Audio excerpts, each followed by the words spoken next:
Հայաստանի անկախության պատմության մասին ևս մեկ ֆիլմ կարգելվի ցուցադրել բոլոր հարթակներում՝ դահլիճային դիտումներից մինչև հեռուստատեսություն։ Հանրային հեռուստաընկերությունն է իր իսկ պատվերով ստեղծված անկախության մեր ճանապարհը ֆիլմի ցուցադրման դեմ հայց ներկայացրել։ Դատարանը բավարարել է հանրայինի հայցը։ Ֆիլմի հեղինակ Տիգրան Պասկևիչյանը ի պատասխան ֆեյսբուքյան գրառում է արել.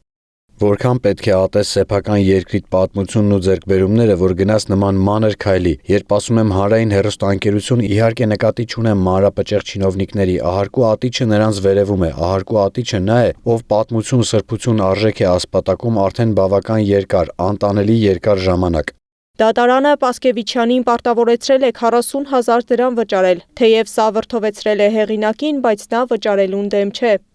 Մանկուց ինձ սովորեցրել են ողորմած լինել։ Համարում եմ, որ 40,000 դրամ մուծելով ես ողորմություն եմ տալիս Արա Շեյինյանին, Վասակ Դարփինյանին, Արամազդ Ղալամքարյանին, Դավիթ Կարապետյանին։ Վերջին երկուսը եղել են անկախության մեր ճանապարհը ֆիլմի ստեղծման հրահրիչ ջատագովները ու վստահ եմ, հիմա որևէ վերաբերմունք չեն արտահայտելու։